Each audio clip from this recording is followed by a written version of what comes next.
Paul v. Coffeezilla defamation case, the two parties are currently fighting over whether Logan Paul can mark his entire deposition as confidential. This situation is getting wild fast. A major legal fight involving Logan Paul and Coffeezilla is heating up. And Logan Paul is refunding people he scammed if they promise to stop suing him for the vastly larger amount he may owe them. I'm sorry, guys. I apologize for how this has unfolded thus far, and I want people to know that they can trust me and that I'll always take care of the fans and people who support me. Is what Logan is actually offering to refund, on the condition, though, that all of the people who spent the last year suing him for the larger damages drop their case. So that's a refund of only 12% to drop 100% of the case. the latest updates are raising serious questions. We're talking about hidden depositions, courtroom strategies, and arguments that are starting to fall apart under pressure. There's a growing push to keep certain details out of the public eye, and that alone has people paying close attention. Because when something is being fought this hard to stay hidden, it naturally makes you wonder what's really going on behind the scenes. And once you start digging into the filings, the timeline, and what's being said in court, things get even more intense. Things are not looking good for Logan at all. It's going downhill quick, especially if you've been following every update in this case. Over the past few weeks, Logan and his legal team have been grinding non-stop, trying to keep his deposition completely hidden from the public. If you're wondering what that means, it's basically Coffeezilla's lawyers sitting him down and hitting him with direct questions about all the questionable stuff connected to him. No breaks, no dodging, just straight pressure and real answers on the spot. So why is Logan so desperate to keep that footage locked away? It's not hard to guess. There's a strong chance Coffeezilla's team had him slipping up, looking unsure, maybe even saying things that could seriously hurt his case. And let's be real, nobody wants that kind of moment out in the open for everyone to see. But does he actually have the power to hide it? Not really. Still, that's not stopping him from pushing hard and trying to bend things in his favor inside the courtroom. And with this latest update, it's becoming crystal clear he's not helping himself at all. If anything, this situation just keeps getting worse and worse. Paul v. Coffeezilla defamation case, the two parties are currently fighting over whether Logan Paul can mark his entire deposition as confidential. Highly unusual to ask for an entire deposition to be marked confidential. Logan Paul's arguments for why it should be marked confidential are actually really weak. Big shout out to Legal Bites for breaking this whole situation down piece by piece, because without that, a lot of people would be completely lost trying to follow what's really going on. They've been tracking every single move in this case and exposing details that most people wouldn't even catch. Now, if you missed the last update, Logan stepped in with 4 different reasons trying to explain why his deposition should stay hidden. But right from the start, those arguments were already looking shaky. First up, he claimed that Coffeezilla can't be trusted with the deposition. His legal team argued that if it doesn't stay sealed, Coffeezilla might release it to the public, pass it around to other lawyers, or even hand it over to investigators. Here's the problem with that. None of that is actually illegal, so that argument doesn't hit the way they hoped it would. Not even close. Then comes the second point, where Logan tried to claim that Coffeezilla has been sharing case-related information with the FBI. That's a serious accusation, but without solid proof backing it up, it starts to sound more like a reach than a real defense. So because of all that, Logan's team is saying the deposition should stay confidential. Sounds serious at first, right? Not really. There's no rule that says you can't take legally obtained information and pass it along to law enforcement. That's completely allowed, no matter how they try to spin it. Now moving to the third claim, things get even weaker. Logan pointed to a protective order that's already in place, trying to argue that Coffeezilla is somehow violating it by sharing details outside the lawsuit. But here's where that whole argument falls apart. The protective order doesn't even block Coffeezilla from sharing that kind of information in the first place. So once again, that claim just doesn't stick at all. And then comes the final push from Logan's side. He tried to argue that Coffeezilla shared information with lawyers connected to the CryptoZoo class action lawsuit, acting like that crossed some serious line. But once again, Coffeezilla's legal team stepped in and shut that down fast. They made it crystal clear that non-confidential discovery can absolutely be shared with other related cases. No violation, no issue, nothing shady going on there at all. A root problem. He doesn't make any argument that anything in the deposition is sensitive or private in nature. In other words, he doesn't really make any real arguments as to why this entire deposition should be treated as confidential. So yeah, at this point, it's pretty clear this whole situation is not going Logan's way at all. It's actually looking rough. None of the arguments he put forward really hold up when you take a closer look at them, and they're just not hitting the legal mark the way they need to. And here's the wild part. Every single point he tried to push back on is something Coffeezilla's team is allowed to do anyway, which makes the whole strategy look even more questionable. Instead of slowing things down or protecting his position, it's doing the opposite. It's making his side look weaker every time these arguments get picked apart. The more this plays out, the harder it is to see how these claims were supposed to hold any real weight in court. It's starting to feel like each move is just adding more pressure instead of relieving it. So here we're talking about how I think that in Logan Paul's reply, his lawyers did some things that can potentially backfire. And explaining this really starts with the weakness of his arguments. Let me put it this way. There's this old trial lawyer's saying that if you're weak on the facts but strong on the law, pound the law. If you're weak on the law but strong on the facts, pound the facts. And if you're weak on both, pound the table. Pounding the table is often thought of as being like forceful or aggressive in your tactics. But I actually like to think of it as any strategy to try to essentially distract from the fact that there really isn't much to your case or your position in this particular argument. But the thing is, depending on your strategy here, you could find yourself in the danger zone with the judge. And I think that is where we just might be in this particular issue.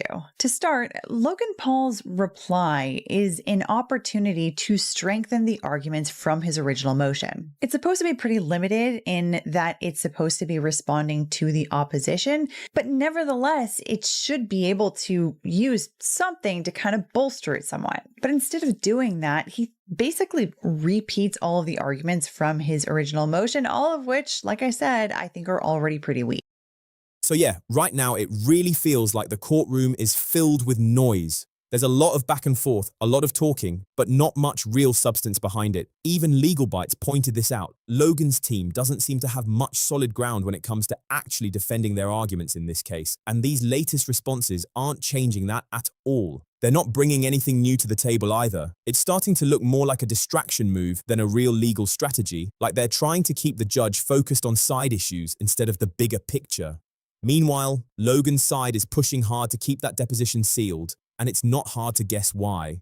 It likely shows him under pressure, getting hit with tough questions in a way that doesn't do his image any favors. But like mentioned earlier, the reasons they gave for hiding the deposition just don't hold up under scrutiny. They completely missed the mark, and instead of strengthening their position, it's making the whole situation look even more questionable. At this point, it's starting to feel like stalling tactics are taking over, stretching things out, delaying the process, anything but directly dealing with the core issue at hand. Because when you really break it down, the main question hasn't changed at all. It's still about whether his public statements and actions connected to CryptoZoo were misleading. Yet instead of staying locked in on that, the focus keeps getting dragged into these side battles. For weeks now, it's been non-stop arguments over things like, should the deposition be sealed?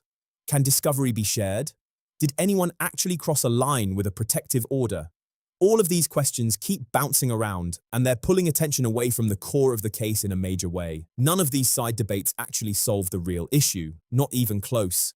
What they do accomplish is dragging things out, stretching the timeline, and quietly driving up legal costs. And right now, that clearly works in Logan's favor. Every extra motion, every new filing forces Coffeezilla's legal team to respond, which means more hours, more preparation, and more money just to keep up with everything being thrown at them. It turns the case into a longer, more expensive fight, and that kind of pressure can add up fast. But here's the reality. Courts have seen this kind of strategy before, especially in cases involving wealthy public figures with serious resources. This isn't some brand new play. It's familiar territory, and it doesn't go unnoticed by judges who deal with this all the time. And honestly, there's a bit of irony in all of this. When someone believes their deposition actually helps their case, they usually don't go this hard trying to keep it hidden. They don't push this aggressively to seal it or stretch things out with constant filings. That kind of reaction tends to raise eyebrows. So while all of this might buy Logan some extra time, it's also adding more suspicion to the situation. It starts to create the impression that the facts might not be lining up in his favor, and that's not a great position to be in when everything is already under a microscope. To make matters worse for Paul, his lawyers at one point in this reply tried to do that thing that I described earlier. You know, where both sides will take the legal authority that the other side is using to support their arguments and try to show how it actually supports our side. But the problem is, as much as Paul's lawyers are trying to do that, in my opinion, I think they're very unsuccessful at it. For example, in this part of the reply, they're responding to Coffeezilla's argument that in order to mark his deposition as confidential, Paul needs to show good cause. And this basically means that Logan Paul needs to have a good, rational reason that has something to do with some kind of privacy interest. It's really not all that hard to do, but the problem for Logan Paul is that nowhere in any of these filings does he ever argue that he has good cause for making any part of his deposition confidential. Getting something sealed in a civil lawsuit is not easy at all. The bar is set extremely high for a reason. Courts are not just hiding records because someone asks nicely.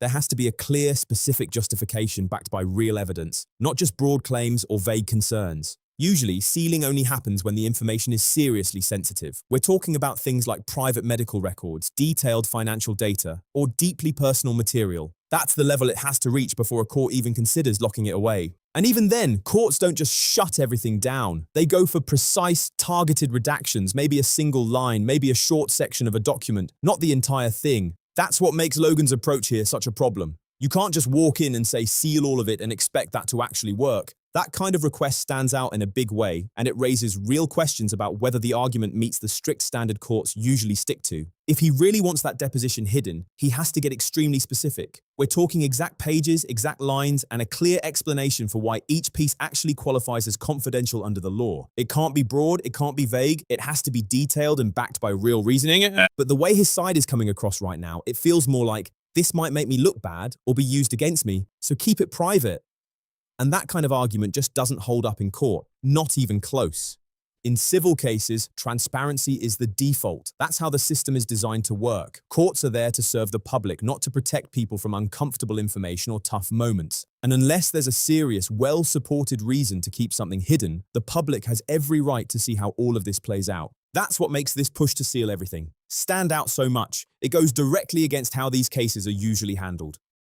Because it's actually a more lenient standard than what Coffeezilla is arguing. Specifically, Paul says defendants' own authorities recognize that the standard for designating non-filed materials as confidential is, quote-unquote, more lenient. And then Paul cites to this case from the Fifth Circuit, Hoali v. Exeter Financial Corporation. But the thing is, although Paul says that there's like this more lenient standard, he doesn't exactly say what that more lenient standard actually is. And there's a very good reason for that. That's because if he did, it would naturally highlight the fact that the one thing that the Fifth Circuit says that Logan Paul needs in order to mark the deposition as confidential is good cause. Specifically, here's exactly what the Fifth Circuit says. In our view, courts should be ungenerous with their discretion to seal judicial records, which plays out in two legal standards relevant here. The first standard, requiring only good cause, applies to protective orders sealing documents produced in discovery. And then it goes on and actually says, under both standards, the working presumption is that judicial records should not be sealed. So reading that, the Fifth Circuit is actually pretty clear that Logan Paul's motion should absolutely fail. This part right here really makes you stop and look twice.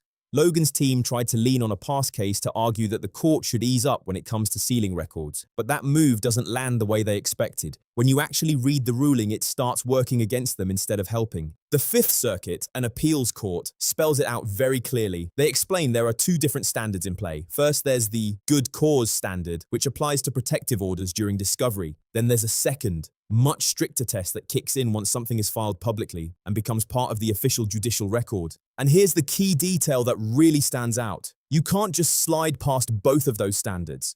Not only is this understanding of this issue pretty common across the board in the United States, but the Fifth Circuit is also binding authority on the court that we're in right now with this lawsuit. In other words, the judge in this case is required to follow this case law. And I want to share a little bit more from this Fifth Circuit opinion because I think it beautifully illustrates why it's important for the public, you and me, to have access to this kind of information. For context, this case, Hoali v. Exeter Financial Corporation, involved two parties who basically agreed behind closed doors to keep like 3/4 of the discovery in that case marked confidential. The default position is that judicial records stay public, not hidden. That's the starting point every single time. And it's a big deal in cases like this. So once again, everything circles back to the same issue. Unless Logan can show real good cause, something concrete, specific, and legally solid, that deposition isn't supposed to be sealed. It's expected to stay out in the open like any other part of a civil case, where people can actually read it or watch it themselves. That's why this response feels so off. It ends up sounding like it supports Coffeezilla's position more than Logan's, and that's not a good look in court. You never want your own citation turning against you like that. It raises eyebrows fast. And up to this point, there still hasn't been a strong, valid reason presented for why the deposition needs to be hidden. The arguments just aren't landing the way they need to, and it's becoming more obvious as each update comes out. Looking at the bigger picture, it also raises questions about strategy. Cases like this can get extremely expensive, with serious money going into legal teams and filings. When the arguments keep missing like this, it starts to feel confusing from the outside. At the end of the day, this approach might stretch the timeline and keep the fight going longer, but it's not exactly strengthening his position in the process, and that's becoming harder to ignore. And then to seal it permanently just so that the public could never have access to it after the litigation was over. And by all appearances, they didn't do this because this information was actually sensitive in any way. It's just the parties wanted to keep information private amongst themselves. And so the Fifth Circuit said in response to this, the public deserves better. The presumption of openness is law 101. The public's right of access to judicial records is a fundamental element of the rule of law. Openness is also civics 101. The Constitution's first 3 words make clear that ultimate sovereignty is wielded not by the government, but by the governed. And because we, the people, are not meant to be bystanders, the default expectation is transparency. That what happens in the halls of government happens in public view. Americans cannot keep a watchful eye either in capitals or in courthouses if they are wearing blindfolds. Providing public access to judicial records is the duty and responsibility of the judicial branch. Why is this important? Because accessibility enhances legitimacy, the assurance that things are on the level. Article 3 courts are independent, and it is particularly because they are independent that the access presumption is so vital. It gives the federal judiciary a measure of accountability, in turn giving the public confidence in the administration of justice. Put simply, protecting the public's right of access is important to maintaining the integrity and legitimacy of an independent judicial branch. And hopefully, more access to judicial records means more trust in judicial officers and more respect for judicial orders. Judicial records belong to the American people. They are public, not private documents. Certainly, some cases involve sensitive information that, if disclosed, could endanger lives or threaten national security. But increasingly, courts are sealing documents in run-of-the-mill cases where parties simply prefer to keep things under wraps. And so this opinion goes on. If you want to read more from it, which I highly recommend, I am linking to a copy of it in the description below. It's very passionate and very clear about how we shouldn't just be allowing parties to mark something as confidential simply because they want to keep it out of the public's eye. When you really think about it.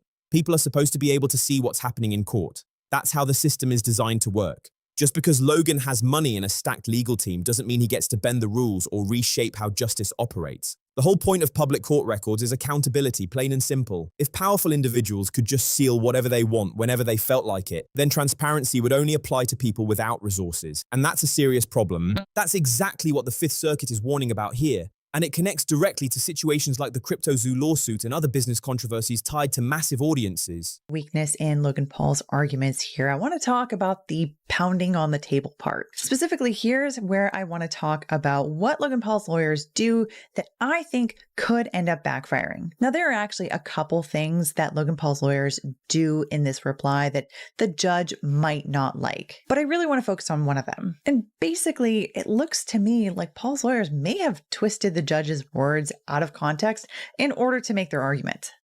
It's a bold strategy, Cotton. Let's see if it pays off for him.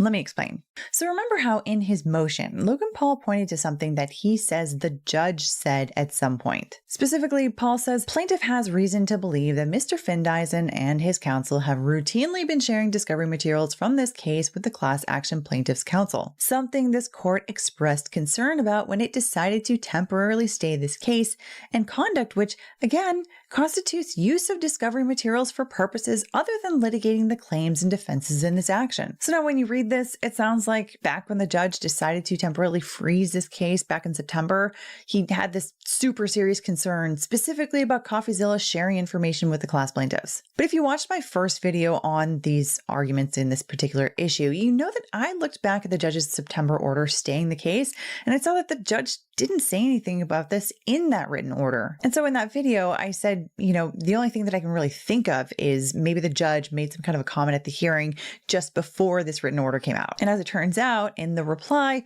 we finally get to see that that's in fact where Logan Paul's lawyers are getting the idea that the court expressed this concern about the sharing of information. Specifically, Paul's lawyers attach a very small bit of transcript from this hearing to show this. It's really not enough to get full context on what exactly was being said, but we can basically put together more or less the main gist of it. And the thing is, now that I've seen at least this much of what the judge said here, based on how much I can put together, it kind of looks like Paul's lawyers may have twisted some things.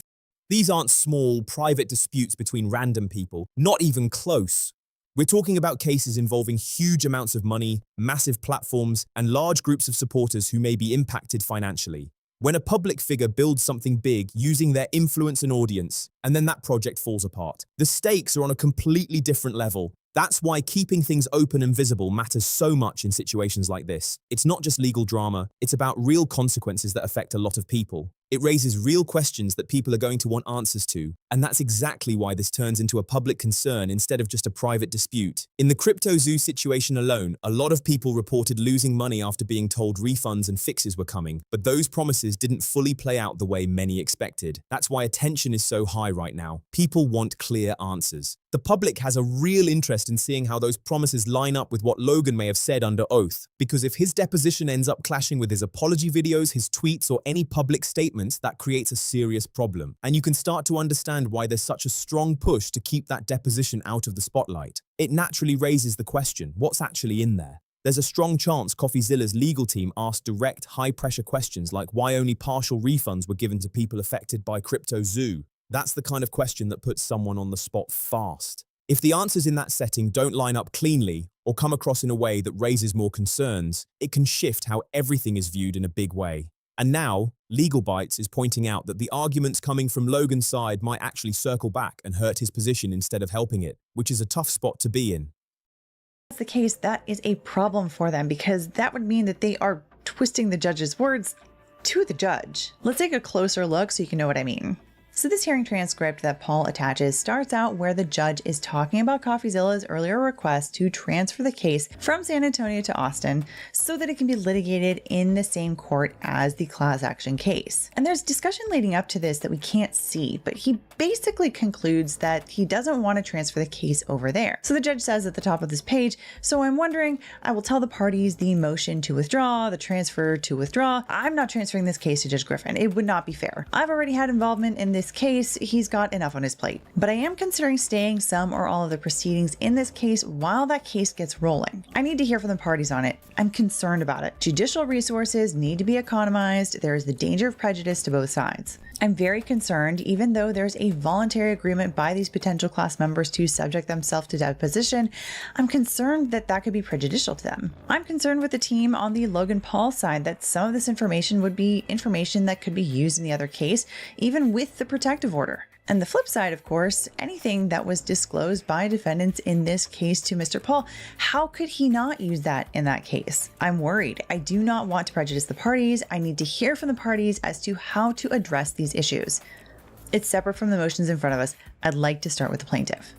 So it sounds like what the judge is really saying here is, we have these two cases where one person is a party in both of them, that's Logan Paul, and then you otherwise have other people who can be affected in one case by something in another case that they're not even involved in. And so rightly, the judge is worried that there are things that can happen here that could lead to an unfair prejudice to one or another side, and if these parties start to engage in discovery funny business. So Legal Bites brings up a strong point here, and it makes this whole strategy look risky in a big way. What it seems like Logan's team is doing is trying to twist the judge's words to make their position sound stronger than it actually is. On the surface, it's framed like the court already had serious concerns about Coffeezilla's behavior, but when you actually check the record, that's not what it shows at all. The way it's being presented versus what's officially written just doesn't match up, and that's where things start to fall apart fast. In Logan's filing, his team claims the judge was worried about discovery materials being shared with lawyers involved in the CryptoZoo class action case. Sounds serious when you hear it like that, right? But once you go back and read the judge's official written order from September, that concern isn't even mentioned. So now the obvious question pops up, where is that claim really coming from? Because it's not in the main order at all. The only thing Logan's team points to is a small excerpt from a hearing transcript, and that's a much weaker foundation than they're making it seem. And even that snippet feels incomplete, like you're only seeing a tiny slice of a much bigger conversation. When you really look at it, it doesn't clearly show the judge calling out Coffeezilla or warning against sharing information at all. It comes across more like a general discussion happening in court, not some strong, targeted statement. But now it's being blown up into something way bigger than it ever was, and that's exactly why this move could backfire hard. When you break it down, it starts to look like the judge's words are being stretched to fit a specific narrative, and that's a risky move in any courtroom. Judges expect lawyers to be accurate and precise when they reference anything from hearings or official records. You can't just take a small piece of a statement and turn it into something it wasn't meant to be. But here, it really looks like Logan's team is trying to build a concern that the judge never clearly expressed in the first place. And that kind of approach can seriously damage credibility. Once that trust starts slipping, everything else they argue gets put under a microscope and questioned more heavily. That's not a position any legal team wants to be in. From the judge's perspective, this can start to look less like a clean legal fight and more like someone trying to push the system in their favor, especially when there are already questions about the strength of the arguments being presented. If it comes across as misrepresenting the court or stretching things out without solid reasoning, that can hit the entire case hard. At that point, it's not just about one argument anymore. It starts affecting how everything else is viewed moving forward. Logan Paul has released his third response video to Coffeezilla and the CryptoZoo community. Coffeezilla is not a criminal. I called him. I apologize. Step 2, we want to offer a rewards program for players who are disappointed in the status of the game. So essentially, you're going to be able to burn your base egg or your base animal for the mint price, which was 0.1 ETH or the equivalent in BNB. I am personally committing 1,000 ETH to this, which is about $1.3 million. I'm sorry, guys. I apologize. For how this has unfolded thus far. And I want people to know that they can trust me and that I'll always take care of the fans and people who support me. And lastly, thank you, Coffeezilla.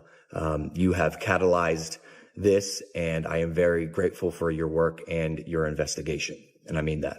Thank you, bro. This part right here gets serious fast. When you really dig into it, what Legal Bites is pointing out flips the entire narrative upside down. The judge wasn't raising concerns about Coffeezilla doing anything questionable. That's not what was happening at all. The focus was actually on Logan himself. The judge was looking at the possibility that information coming out of this defamation case could end up affecting people connected to the separate CryptoZoo class action lawsuit. And that's a big deal because it completely changes how this situation is being framed. Logan's team has been pushing the idea that the judge was alarmed about Coffeezilla sharing discovery, but when you read the full transcript in context, that angle just doesn't hold up. It circles right back to Logan instead. What the judge was really pointing out is that there are two cases happening at the same time, both tied to Logan in different ways. And here's where it gets complicated. The class action plaintiffs aren't even officially part of this case yet, but information coming out of it could still impact them in a real way. That kind of overlap creates tension between cases, and it explains why the court is paying close attention, but not for the reasons Logan's side is trying to suggest. That overlap creates a serious issue the court has to handle carefully, and it's not the version of the story Logan's team has been pushing. That's exactly why the judge didn't move the case over to Texas and instead considered pausing parts of it. The goal here is to prevent any unfair advantage, especially if information from one case could spill over and affect the other. The real concern is about keeping everything fair, making sure discovery from this lawsuit isn't used in a way that could impact people involved in the separate CryptoZoo case. That's a big deal, and it's something courts take very seriously when multiple cases start overlapping like this. Using information from one legal battle in another, especially when different groups are involved, is exactly the kind of situation courts try to control tightly. And when you see how this is being interpreted from different sides, it adds even more tension to an already complicated situation. On top of that, people are also looking back at past public statements and comparing them to what's happening now. There were moments where Logan addressed the situation publicly, acknowledged concerns being raised, and talked about plans to make things right for those affected. So when all of this gets pulled into a legal setting, it naturally puts more focus on whether those statements actually line up with everything else being presented. And that's where things can get even more intense.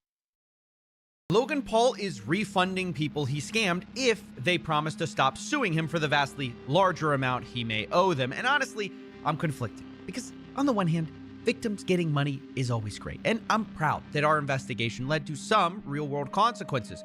But I can't pretend that things are fixed or fine for people who entrusted me with their story when that's just not true. So Here's the real, more complicated story in 3 parts: the refund offer, the zoo tokens, the lawsuit, starting with the most important part.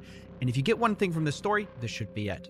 He made it sound like he was finally taking real accountability, like he was stepping up and fixing the situation for real. But when you look closer, the offers being made were limited, with smaller payouts that reportedly came with agreements restricting people from speaking publicly about their experiences. That contrast right there is what's making people question everything even more, because what was said publicly doesn't fully line up with how things were handled behind the scenes, and that gap is hard to ignore. When those differences start getting examined in a legal setting, it adds even more pressure and raises even bigger questions about how the situation was actually managed. And when you really sit back and think about it, that whole push to move the case to San Antonio starts to look a bit contradictory. Earlier on, Logan wanted that switch because it could have given him a strategic edge, but the judge saw through that move and didn't let it happen. Now fast forward, and the energy feels completely different. Back then, the idea of information crossing between cases didn't seem like a big issue when it could work in his favor. But now, in this defamation case, there's a lot more concern about that exact same thing happening the other way around. Now, it's all about worrying that a deposition could be shared, used in other legal matters, or even passed along to authorities if it's allowed. That shift is what people are starting to notice, and it's raising eyebrows. At the end of the day, the rules around what can and can't be shared don't just change depending on who benefits. That's why this situation is getting so much attention right now. It feels like the strategy is shifting depending on the circumstances. From the outside, it almost looks like 2 different approaches clashing. One side sticking closely to the legal process and making calculated moves, while the other is trying multiple angles to regain control of the situation as things keep unfolding. These are the estimated damages in CryptoZoo, $18.5 million, which comes from a combination of ZooCoin and NFT sales. And then this, much smaller percentage of that pie, is what Logan is actually offering to refund, on the condition, though, that all of the people who spent the last year suing him for the larger damages drop their case. So that's a refund of only 12% to drop 100% of the case that, as far as I can tell, Logan may be losing. And this right here is exactly why the judge brought this issue up in the first place. Coffeezilla had already argued that Logan didn't file this lawsuit just to fight a claim, but possibly to apply pressure and work around discovery limits tied to the CryptoZoo class action case. The concern is that information could be pulled from this defamation case and then used in a completely different legal battle. And when you look at it from that angle, it starts raising serious questions about fairness. Because in that kind of setup, Logan could potentially gain access to a steady flow of information, things like testimony, documents, and even insight into legal strategy.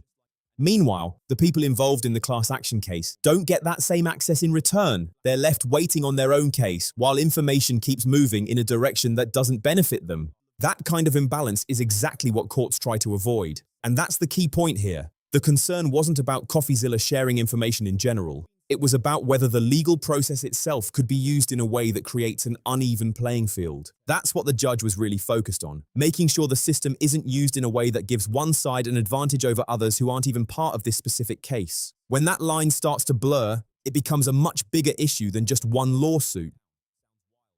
The reason this probably came up is because, remember, the judge started out here in this hearing transcript talking about Coffeezilla's motion to transfer the case. If we look back, in that motion, Coffeezilla made the argument that the whole reason Paul filed this lawsuit was to purposely engage in funny business. Specifically, one reason was to punish Coffeezilla. And when you zoom out and really look at everything happening here, the bigger picture hits even harder. This isn't just about one motion or one argument. It's about how the entire situation is unfolding in real time. You've got a case where every move is being watched closely, and every new filing starts revealing more about the strategy behind it all. But the more this plays out, the more it feels like the focus keeps drifting away from the core issue. Instead, it keeps getting pulled into these side battles that don't actually resolve anything. That's what makes this so intense to follow, because while all this legal back and forth is happening, the main questions people care about are still sitting there unanswered. And then the other was to get around roadblocks that came up in the class action case and to gather discovery from Coffeezilla that he could use in the class action case and during a time when the class plaintiffs weren't able to collect any discovery against Paul. So with that in mind, when we look back at this hearing transcript that Logan Paul has attached to his reply, let's home in on one part specifically. The judge says, "I'm concerned with the team on the Logan Paul side that some of this information would be information that could be used in the other case, even with the protective order." What that means is the judge is actually recognizing that the protective order can't necessarily stop Coffeezilla from sharing non-confidential information with the class plaintiffs. And then, importantly, the judge immediately also says, and the flip side, of course, anything that was disclosed by defendants in this case to Mr. Paul, how could he not use that in that case? Again, he's saying, how could he not use that in that case? That means he's once again acknowledging, I know I can't stop Logan Paul from using discovery over there after he gets it over here. And so what we can piece together is that the judge here isn't saying, hey, Coffeezilla, you're not allowed to share information with the class plaintiffs at all. And to be clear, that is actually what Logan Paul is trying to suggest in this current argument over his deposition. But rather, what it sounds like the judge is actually saying here is, I'm worried about all of this just turning into a huge mess where both sides start to abuse the discovery process across the board to get an unfair one-up on each other between these two cases. And the longer it drags on, the more attention it pulls in. People start connecting dots, comparing past statements, looking at timelines, and trying to piece together what's really going on behind the scenes. At this point, every new update isn't just another step in the case. It's adding more pressure, more scrutiny, and a bigger spotlight. And that kind of attention can shift how everything is viewed moving forward in a major way. So doesn't it feel strange how Logan's team only showed a tiny slice of that transcript? We're not seeing the full exchange, not the responses from the lawyers, not the complete arguments, and not even how the judge wrapped up that discussion. It just cuts off, and that alone raises serious questions. Because if the judge really backed those concerns or clearly called something out, that would have been front and center in the official written order that came after the hearing. But that didn't happen, and that silence speaks loud. That's why this move looks risky. Pulling a small piece of a transcript without full context can easily backfire, especially if it starts to look like the meaning is being stretched to fit a specific argument. Judges notice that kind of thing, and it can shape how they view everything else that follows. And like Legal Bites pointed out, there's a real chance the judge didn't agree with how that moment is being presented. Because if there was real concern, it would have been clearly documented, not tucked away in a clipped excerpt. At this point, everything keeps pointing back to one key issue. There's a strong push to keep that deposition out of the spotlight, and naturally, that only makes people more curious about what's actually in it. If everything lines up cleanly, then transparency shouldn't be this big of a concern, but if it doesn't, then that could explain why there's so much resistance around letting it be seen. So now it really comes down to this. Do you think this is about protecting something legitimate or avoiding what might actually come out? That's the question a lot of people are asking right now. Drop your thoughts in the comments, and don't forget to like, subscribe, and share if you want to keep up with everything unfolding. There's a lot more to this story, and it's not slowing down anytime soon.